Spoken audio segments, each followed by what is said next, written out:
if these 94 pages and these 464 photos are what are supposed to convince us that David Crowley is guilty, then the police have done a terrible job, a terrible job. And that's now it's on us. Now it's on the people. It's on the public to ask for more.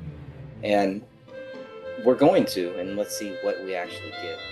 Several of the group have filed Freedom of Information requests to see the photos and have been hit with, I think, the couple people that have filed that got the same 464 photos. None show the weapon or the gun. Now, your question to Officer Gummert is, was there additional photos that were not released? And he wrote back with his answer that the number of photos unreleased were in the hundreds. So the pictures of the weapon and the position of the bodies and the pictures of the gruesome bodies were not sent, which is fine. It sounds like the family didn't want those, and maybe they, that would make sense. But a picture of a weapon, the picture of the bullet holes in the wall where David shot at the dog, the other pictures throughout the house that were not shown. Why were there hundreds of photos withheld? Other than sensitivity issues, or if they were gruesome, do you know why there would be hundreds of photos not released, Greg? They must be really gruesome. That's the only thing I can think of.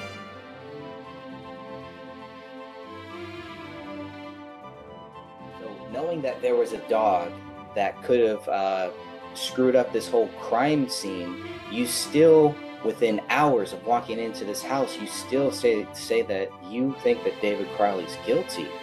I would really like to know how many cops really walked in that house and knew that day that David Crowley was guilty, or how many might have thought that, well, maybe not, but let's see where the facts take us. So I agree. I think that anyone stepping into that crime scene, whether they were a seasoned veteran law enforcement or an everyday Joe, would take a look at what happened and safely assume that, oh, it looks like the husband went nuts, killed the two people and himself.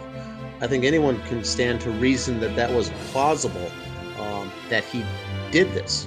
But to come out and say that he did it, and say we've basically solved it in 48 hours, I think that's what drives the folks like you and I crazy, because you don't know that. You can say that there's a suspicious deaths in the area. 3 people are dead. We're assuming it's a murder-suicide. We're investigating it as a murder-suicide. But the Apple Valley Police came out and said that there is no alarm for there's no alarm for the public safety. This crime is solved, and he did it. And that's where I think that the fine line where you and I come in to say, you can't say that. You can assume, and you're going to go under that assumption as a working theory, but you can't come out and say that it is, and then say, well, we didn't know for sure until it was confirmed to us 7 months later when the BCA finished their conclusion. So then your first 7 months really was a hypothesis, is what we would have been more comfortable if Officer Gummert would have said, for 7 months, that was our working hypothesis, and then the BCA concluded their investigation, and by that information, then we concluded that David did this. Still is a hypothesis, but by saying it 48 hours, it really raised suspicions that was something was up, because there's no way you could tell, because nothing made sense from the get-go in this case. No, and that never changed. When did that ever change? They never had a suicide note. They never had any real proof that David was the person who killed his wife and his daughter and himself.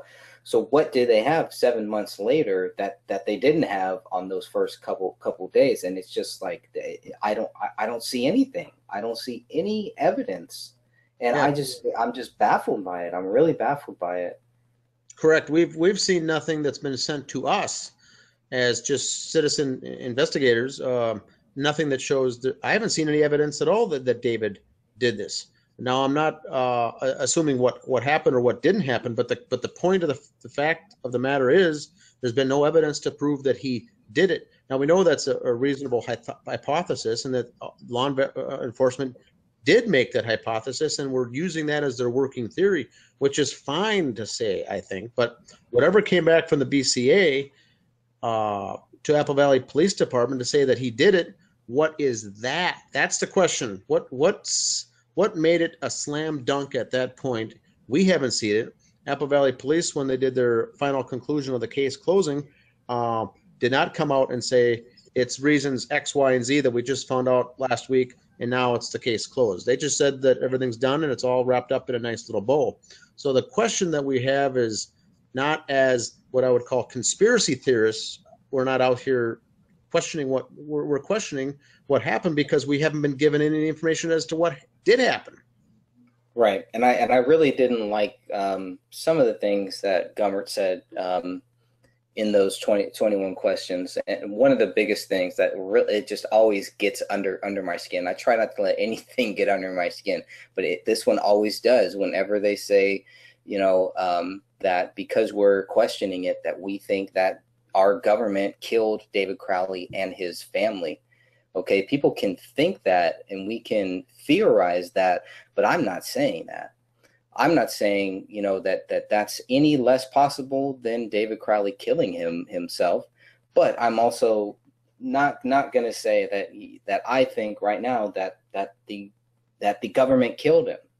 But I don't believe that David Crowley killed his wife and killed his daughter and then himself. That doesn't mean that it's not true, and I'm still open to the possibility that is what really happened here. It is highly possible, sure, but it's also highly possible that that's not what happened here.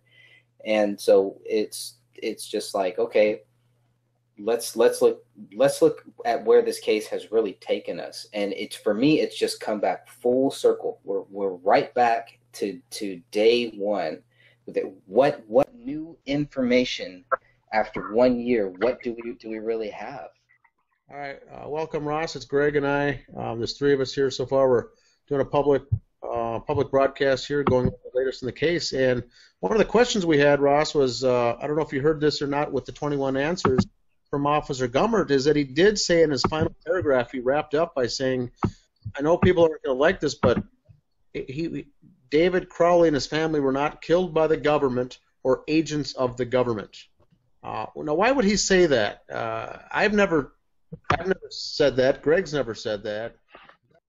Yeah, I mean, whether it's the government or not, that doesn't really make a difference for what we're trying to find out, which is, whether or not David Crowley was, committed a suicide or was murdered, Yeah, I think that's a fair question. And Greg, you said it best too. The question here that we're posing with our group is, was there foul play involved, yes or no? Now, yeah, that could fall under the umbrella of a government conspiracy, a black ops, a wet work team. It could have been friends, neighbors. It could have been co-workers from the Gray State Project. That includes a whole realm of things if there's foul play involved. And everything here leads us to foul play. The only evidence that I've seen leads to foul play. I don't know what type of foul play, but we haven't seen any evidence yet that David Crowley did this. Is the part that's can't seem to get through. So people understand that. I think they think that we're conspiracy theorists thinking that the government did this hit. Now, which it might be certainly true as well, but I've never laid down that line, and neither has Greg to say that we followed that suit. Some people certainly do believe that. Yeah, and I think with good reason, but I think nonetheless. I don't know if the government really needs to put in the work to get that done, and either way, I think they would have benefited from it, you know what I mean? They didn't have to do it themselves to benefit from the outcome. Yep. Is the way I see it. Greg, the other question that came up that I found very interesting is question number 15, was the Department of Homeland Security or the FBI involved, and if so, why or to what capacity? And Officer Gummert wrote back and says, no, they were not contacted and they weren't not involved, which is fine. I believe that he's true and accurate in saying that they weren't involved. The question is, Mason Hendricks told you in confidence that that's the reason this is taking so long is that DHS and FBI have got to sign off on this from the Apple Valley Police in order for them to go for this case to be closed.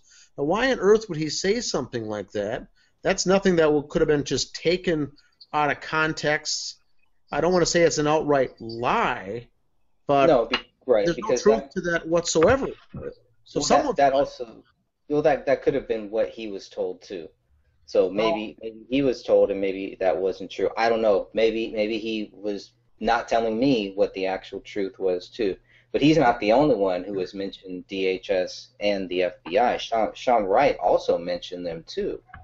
And so, but here you have the lead detective saying no, they were not involved at all. Now, I think the question is well, if they were involved, would they have to tell us, or would they not? Now, just because Gummert doesn't say that they're involved, maybe it goes higher. Maybe he doesn't know. He's not in contact with everybody who is involved in this case, which seems to be the captain and the chief. So maybe they had some type of contact with DHS or FBI, but basically all that we know now is that Detective Gummert says that they were not involved in this investigation. I think that's a big statement. What about them doing their own independent investigations, completely independent of Apple Valley Police? Then would they even know about it going on if they just show up and do their own research and they don't even tell them? You know what I mean? True. Which I don't think they would admit their involvement either way. Anybody, you know, from a higher level.